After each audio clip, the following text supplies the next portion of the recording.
नमस्कार, मेरा नाम है नील। दृष्टि आईएएस के एडिटोरियल एनालिसिस में आज आपका फिर से स्वागत है। द हिंदू अखबार से लिया गया ये एडिटोरियल किस बारे में बात करता है?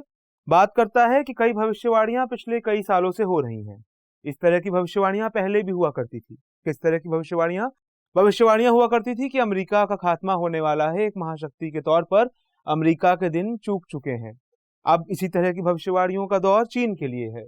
चीन के बारे में कहा जाता रहा, खास तौर पर 2010 के दशक की शुरुआत से, कि चीन के दिन अब खत्म होने वाले हैं, दुनिया बहुध्रुवीय होगी, भारत एक बड़ी शक्ति के तौर पे उभरेगा, दुनिया के तमाम दूसरे देश एक बड़ी शक्ति के तौर पर उभरेंगे, चीन के मुकाबले के देश बनेंगे ये देश। लेकिन चीन के आर्थिक पतन की जो तमाम कहानियां कही जा रही थी, जो तमाम भविष्यवाणियां कही जा रही थी, वो हाल के दशक में या हाल के सालों में जीडीपी नंबर्स को जब हम देखते हैं, जीडीपी नंबर्स यानी कि ग्रॉस डोमेस्टिक प्रोडक्शन, किसी भी देश की टेरिटरी में होने वाले सारे गुड्स एंड सर्विसेज के उत्पादन के जब हम आंकड़े देखते हैं, तो हम पाते हैं कि चीन के जो आर्थिक पतन की भविष्यवाणियां थी वो गलत साबित हुई हैं। क्या हुआ ऐसा कि वो भविष्यवाणियां गलत साबित हो रही हैं? उन बातों का जिक्र ये संपादकीय करता है।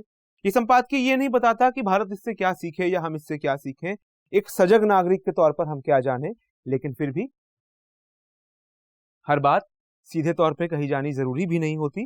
इन बातों को देखकर हम जान सकते हैं कि हमारी कई जो ट्रेडिशनल समझ थी, उदाहरण के तौर पर एक ट्रेडिशनल समझ जिसको चैलेंज करेगा ये संपादकीय, वो ये कि राष्ट्र जब ग्रो करते हैं तो एग्रीकल्चरल सेक्टर के बाद मैन्युफैक्चरिंग सेक्टर ग्रो करता है, और जब राष्ट्र डेवलप्ड इकोनॉमी बनने लगते हैं तो सर्विसेज सेक्टर ग्रो करता है। यही आमतौर पर माना जाता है। लेकिन किस प्रकार से इस ट्रेडिशनल समझ को चीन की ग्रोथ स्टोरी झुठलाती है, इसका भी हम जिक्र करेंगे। तो तमाम बातें हम जानेंगे और उससे हम खुद ही अंदाजा लगा पाएंगे कि दूसरे देशों के लिए, भारत के लिए इस कहानी से क्या सबक है, क्या सीख है। तो संपादकीय को लिखा है एम सुरेश बाबू ने, जो आईआईटी मद्रास में इकोनॉमिक्स के प्रोफेसर हैं, अर्थशास्त्र पढ़ाते हैं। क्या कह रहे हैं सुरेश बाबू साहब? वो कह रहे हैं कि एक कहावत है जो वर्ल्ड इकोनॉमिक फोरम में चीन के प्रधानमंत्री ने बोली थी, चीन के प्रीमियर ने बोली थी। क्या कहावत बोली थी? कि जब हवा चलती है, जब तेज हवाएं चलती हैं, तो कुछ लोग डर जाते हैं और दीवारें बना लेते हैं, लेकिन कुछ लोग होते हैं, कुछ हिम्मती लोग होते हैं, जो उन्हीं तेज हवाओं के बीच विंड मिल्स बना लिया करते हैं, पवन चक्कियां बना लिया करते हैं, कि वही तेज हवाएं, उनसे आप डर के दीवारों के पीछे सुरक्षित रह सकते हैं, दुबके रह सकते हैं, कोई ग्रोथ नहीं होगी। पवन चक्कियां जब बन जाती हैं तो वही चीजें जो आपके लिए आपदा थी अब अवसर बन जाती हैं। तो इस बात को चीन के प्रीमियर ने 2015 में कहा था। 2015 के बाद से दुनिया में कई चुनौतियां आई, जब ये भविष्यवाणियां फिर से जोर पकड़ने लगी कि चीन के आर्थिक पतन के दिन नजदीक हैं। क्या थी वो भविष्यवाणियां या क्या थी वो समस्याएं, पहले जान लेते हैं। कई समस्याएं आई। अमेरिका के साथ चीन के ट्रेड वॉर शुरू हुए। ट्रेड वॉर पर जिक्र हम पहले भी कई बार कर चुके हैं। मोटे तौर पर हम जान लेते हैं कि चीन ने अमेरिका की कुछ प्रोडक्ट्स पर टैरिफ को बढ़ा दिया।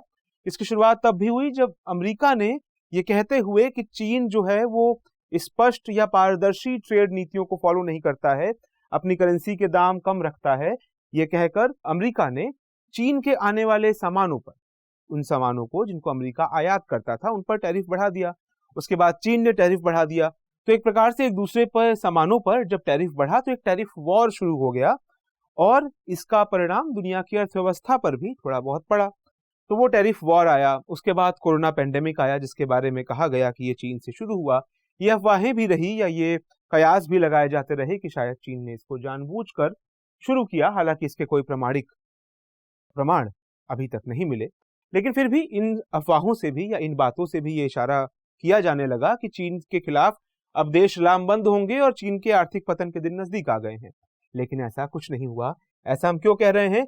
क्योंकि 2020 में जब पूरी दुनिया के देश कोरोना महामारी से निपटने के लिए जूझ रहे थे, तब चीन का जो मैन्युफैक्चरिंग आउटपुट है, चीन के जो विनिर्माण क्षेत्र से, चीन के मैन्युफैक्चरिंग क्षेत्र से जो आउटपुट निकला, वो लगभग $4 ट्रिलियन का आउटपुट चीन के केवल मैन्युफैक्चरिंग सेक्टर के आउटपुट से निकला। चीन की अर्थव्यवस्था 2021 में 8.1% की दर से बढ़ी। इसके अलावा जो जीडीपी ग्रोथ है वो अंतिम क्वार्टर में, आखिरी तिमाही में 4% रही, जो कि 3.6% का जो प्रेडिक्शन किया गया था कि ग्रोथ थोड़ी कम रहेगी, उससे ज्यादा ही रही। ये आंकड़े बहुत ज्यादा महत्वपूर्ण नहीं है। एक आंकड़ा कौन सा महत्वपूर्ण था कि पूरी दुनिया जब जूझ रही थी कोरोना महामारी से, तब भी चीन का मैन्युफैक्चरिंग आउटपुट बहुत अधिक। कितना अधिक, अगर आपको याद रह जाए कि लगभग $4 ट्रिलियन। दूसरी बात क्या कि जो इन्वेस्टमेंट है चीन में वो भी लगातार बढ़ता रहा। किस में बढ़ता रहा? मैन्युफैक्चरिंग में। इस बात को ध्यान रखिएगा, कहां पे बढ़ रहा है? मैन्युफैक्चरिंग में। क्यों ध्यान रखिएगा ये मैं आगे बताऊंगा।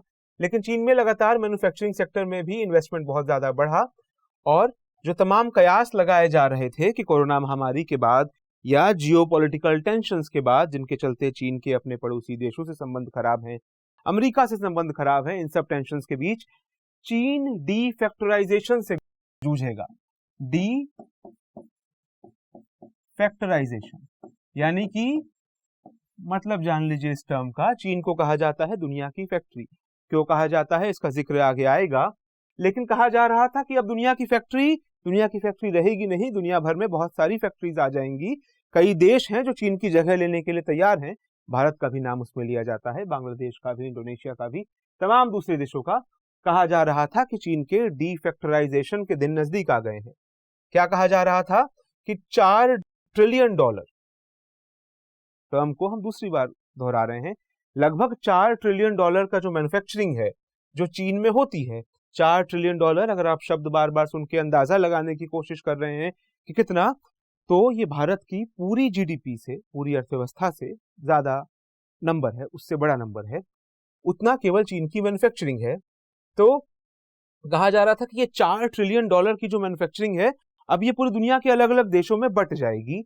और क्योंकि ये अपने आप में इतना बड़ा अमाउंट है, क्योंकि दुनिया की टोटल मैन्युफैक्चरिंग का 30% हिस्सा अकेले चीन के पास था। यानी कि जितना अमेरिका, जापान और जर्मनी मिलाकर मैन्युफैक्चर करते हैं, उतना चीन अकेला मैन्युफैक्चर करता है। और अमेरिका, जापान और जर्मनी खुद में अपने आप में मैन्युफैक्चरिंग के क्षेत्र में महाशक्तियां हैं। इन तीनों से ज्यादा मैन्युफैक्चरिंग चीन में होती है। तो कहा जा रहा था कि डीफैक्टराइजेशन होगा और ये जो खरबूज है वो सब में बटेगा। लेकिन ऐसा हुआ नहीं, क्योंकि वो चाइना जिसके पास दुनिया के पूरे एक्सपोर्ट्स का 13%, दुनिया में जितना एक्सपोर्ट निर्यात होता है उसका 13% निर्यात केवल चीन करता है, उसने कई ऐसे कदम उठाए जहां पर, जिसके बाद जो पैंडेमिक के बाद थोड़ी सी हिलती हुई नींव दिखी थी चीन की आर्थिक व्यवस्था की, वो डगमगाहट भी थोड़ी संभल गई।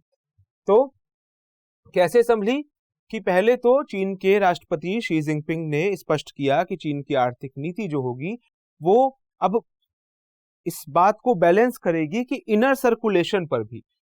इनर सर्कुलेशन पे आने से पहले ध्यान दे लेते हैं कि उन्होंने कहा कि अब हम डुअल सर्कुलेशन पर ध्यान देंगे, यानी कि इनर सर्कुलेशन पर भी उतना ही ध्यान देंगे जितना आउटर सर्कुलेशन पे। यानी जितना ध्यान हम निर्यात पर दे रहे थे आज तक, अब हमें कोशिश करनी है कि हम अपने लोगों के जीवन स्तर को ज्यादा से ज्यादा बेहतर बनाएं, अपनी कंपनियों को ज्यादा से ज्यादा सुदृढ़ बनाएं, अपने देश में उनको रक्षा दें, और वो कंपनी इतनी सशक्त हो जाए कि वो निर्यात जो कर रही हैं वो तो उत्तम क्वालिटी का हो ही, वो लोकल मार्केट में भी जो अपने प्रोडक्ट बेच रही हैं वो भी सर्वश्रेष्ठ क्वालिटी के हों, और उनकी डिमांड लोकल मार्केट में सबसे ज्यादा हो, फॉरेन ब्रांड से ज्यादा हो। तो इस सब के चलते चीन ने अपना रास्ता बदल लिया। तो यहाँ एक पहला सबक हम देख सकते हैं, चीन ने डिसाइड किया कि दुनिया की बदलती हुई परिस्थितियों को ध्यान में रखकर, चीन जो दुनिया की फैक्ट्री माना जाता है, दुनिया के सारे निर्यात का लगभग 13% निर्यात करता है, दुनिया की सारी मैन्युफैक्चरिंग का लगभग 40% मैन्युफैक्चरिंग करता है, उसने डिसाइड किया कि उसको अपने इंटरनल मार्केट पर ध्यान देने की जरूरत है, क्योंकि बाकी की दुनिया कोरोना महामारी से जूझ रही है और कुछ राजनीतिक माहौल भी उसके खिलाफ है। अब दूसरी महत्वपूर्ण बात क्या कि आमतौर पर माना जाता है कि जो पहले खेत होते हैं वहां से हम बढ़ते हैं मिल्स की तरफ, मैन्युफैक्चरिंग की तरफ, और वहां पर रोजगार मिलता है, और उसके बाद हम बढ़ते हैं सर्विसेज सेक्टर की तरफ, यानी कि बेसिकली इलेक्ट्रॉनिक सेक्टर का काम, आईटी सेक्टर का काम, कंप्यूटर सेक्टर का काम, उस तरफ। ये हमारे अर्थव्यवस्था की नेचुरल ट्रेजेक्टरी मानी जाती है, ग्रोथ मानी जाती है। लेकिन चीन ने मैन्युफैक्चरिंग सेक्टर पर फिर से निवेश करने का काम किया। कैसे काम किया? और वो ट्रेडिशनल तरीके से नहीं किया, चीन ने अपने जो स्किल्ड लेबर फोर्स है और जो रॉ मटेरियल है उसके द्वारा अपनी मैन्युफैक्चरिंग कैपेबिलिटीज को और उन्नत श्रेणी का बनाने का काम किया। देखिए, चीन अब तक मैन्युफैक्चरिंग सेक्टर में एक दुनिया की फैक्ट्री इसलिए भी था क्योंकि बहुत कम कीमत पर वहां पर लेबर की उपलब्धता थी, बहुत बड़ी क्वांटिटी में वहां पर लेबर उपलब्ध था क्योंकि वहां जनसंख्या बहुत ज्यादा है। चीन ने स्किलिंग पर काम किया, बेसिक आर्थिक नीतियों को ऐसा रखा कि दुनिया भर की फैक्ट्रियां वहां पर स्थापित हों। लेकिन ये सब जो फायदे हैं ये एक समय तक ही आपके साथ रह सकते हैं। दुनिया के दूसरे देश आपको फॉलो करते करते आपको टक्कर देने लगते हैं, यानी कि आपके यहाँ क्योंकि रहन सहन सुधरने लगता है तो आपके यहाँ लेबर महंगा होने लगता है। वहीं दुनिया के कुछ दूसरे देश ऐसे भी हो सकते हैं, उदाहरण के तौर पर बांग्लादेश, वियतनाम, जहां पर लेबर आपसे सस्ता होगा तो दुनिया की फैक्ट्री वहां शिफ्ट कर सकती हैं। चीन इस खतरे को समझा और चीन ने मैन्युफैक्चरिंग में नए तरह के निवेश किए। और कैसी मैन्युफैक्चरिंग पर ध्यान फोकस किया है?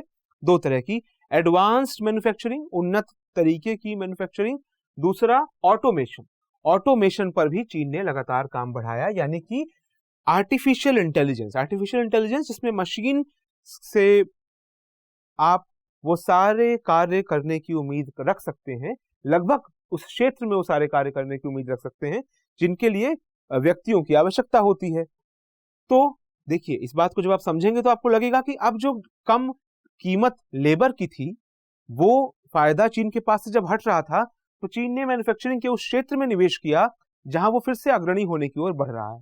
क्या सच में बढ़ रहा है? देखते हैं। ट्रेडिशनल चाइनीज इंडस्ट्री जो थी उनके सामने ये खतरा मंडराने लगा कि लेबर महंगा हो रहा है, तो उन्होंने चीन के फैक्ट्री का ड्रास्टिक बिल्कुल ट्रांसफॉर्मेशन किया। और हाल के समय में जो हम आंकड़ों की बात कर रहे थे, जो आंकड़े अपने आप में महत्वपूर्ण नहीं है, लेकिन वो आंकड़े बता रहे थे कि चीन बहुत तेजी से ग्रो कर रहा है, बहुत मजबूती से ग्रो कर रहा है। उसके पीछे ये है कि चीन ने अपनी मैन्युफैक्चरिंग सेक्टर को पूरी तरह से बदल दिया, एडवांस मैन्युफैक्चरिंग में कन्वर्ट हो गया। आर्टिफिशियल इंटेलिजेंस जैसी तकनीकों पर चीन ने बहुत अधिक कार्य किया। 2014-15 तक चीन इसमें एक महत्वपूर्ण शक्ति बन गया। और ये भी माना जाता है कि हाल के समय में जो दुनिया भर में आर्टिफिशियल इंटेलिजेंस पर पेपर लिखे जाते हैं उनमें से सबसे ज्यादा रिसर्च पेपर, अमेरिका से भी ज्यादा रिसर्च पेपर चीन में लिखे जाते हैं। ये क्या दर्शाता है कि इस क्षेत्र में चीन ने हर स्तर पर ध्यान दिया है, ना सिर्फ फैक्ट्रीज पर और इंडस्ट्रीज पर, बल्कि उनमें काम करने के लिए जो लोग आएंगे, उसके लिए जो रिसर्च आएगी, वो यूनिवर्सिटीज से फैक्ट्री तक पहुंच सके। इस पूरी पारिस्थितिकी पर भी, इकोसिस्टम पर भी चीन ने बहुत काम किया है। तो ये दूसरा सबक है जो सीखा जा सकता है। तो अब मैन्युफैक्चरिंग सेक्टर जो है चीन का, वो एक ऐसे दौर से गुजर रहा है जिस दौर से एक समय में अमेरिका का कंप्यूटर या आईटी सेक्टर गुजरा था। और वहां पर हमने देखा कि दुनिया भर की तमाम शीर्ष कंपनियां, गूगल ले लीजिए, Microsoft, internet explorer, Yahoo, Hotmail, दुनिया का पूरा आईटी रेवोल्यूशन का हब अमेरिका था, जिसके चलते अमेरिका का प्रभुत्व कायम रह सका 20वीं शताब्दी के उत्तरार्ध में। चीन ने उसी को बदलने की कोशिश की है कि 21वीं शताब्दी में जो मैन्युफैक्चरिंग सेक्टर का हब है उसमें न सिर्फ चीन अग्रणी रहा है अब तक 21वीं शताब्दी की शुरुआती दशकों में, बल्कि वो इस तरह की बढ़त अर्जित कर रहा है कि इस बढ़त को वो उसी तरह से कायम रख सके जिस तरह आईटी सेक्टर में अमेरिका ने अपनी बढ़त को कायम रखा। उदाहरण के तौर पर कुछ उदाहरण दिए गए हैं कि आर्टिफिशियल इंटेलिजेंस आधारित मशीनें ऐसी बनाई जा रही हैं जो लिथियम आयन बैटरी से जुड़े कामों को ऑटोमेटिक तरीके से कर सकेंगी। लिथियम आयन बैटरी जिस पर पूरे इलेक्ट्रॉनिक व्हीकल सेगमेंट का दारोमदार है, जिसकी डिमांड पूरी दुनिया में होने वाली है, अब अगर वो मशीन आधारित रहेगी वो पूरी व्यवस्था, तो बहुत कम कीमत पर बनेगा। तो फिर से चीन के पास एक बढ़त रहेगी इस सेक्टर में। इस प्रकार के कई उदाहरण इसमें दिए गए हैं जिसके चलते चीन का मैन्युफैक्चरिंग सेक्टर कीमतों को अभी भी बहुत कम रख पाएगा और दुनिया में अग्रणी रह पाएगा। तो ऐसे में चीन के ये दो कदम देखकर कहा जा रहा है कि चीन ना सिर्फ उस चली आ रही समझ को चैलेंज कर रहा है जो इस बात को लेकर थी कि अर्थव्यवस्थाएं ग्रो कैसे करती हैं, जहां पर स्टार्टिंग में भले ही एग्रीकल्चर सेक्टर हो लेकिन लास्ट में आपको सर्विस सेक्टर पर ही फोकस करना पड़ता है। चीन ने कहा कि बीच में एक बड़ा मैन्युफैक्चरिंग सेक्टर है, हम इसी को इतना बड़ा कर लेंगे कि ये हमें दुनिया के अग्रणी देशों के रूप में स्थापित करने में सहायक होगा। तो इस चीज से हम भारत के लिए कई सबक ले सकते हैं, सीख ले सकते हैं। इस चीज के अपने क्रिटिक भी हो सकते हैं, इस क्रिटिक की चर्चा इस संपादकीय में नहीं है। कि चीन ये क्यों कर पा रहा है, क्यों कर पाया था या क्यों कर सकता है, उसमें उसकी राजनीति की भी एक भूमिका है और उस राजनीति की अपनी एक कमजोरी भी है। लेकिन वो आलोचना फिर कभी, आज के लिए हम जो श्रेष्ठ बातें एम सुरेश बाबू साहब ने बताई हैं, हमने उनको जाना, हम उनको ध्यान रखने की कोशिश करेंगे। ये था आज का संपादकीय। मिलते हैं कल एक नए संपादकीय के साथ, तब तक के लिए नमस्कार।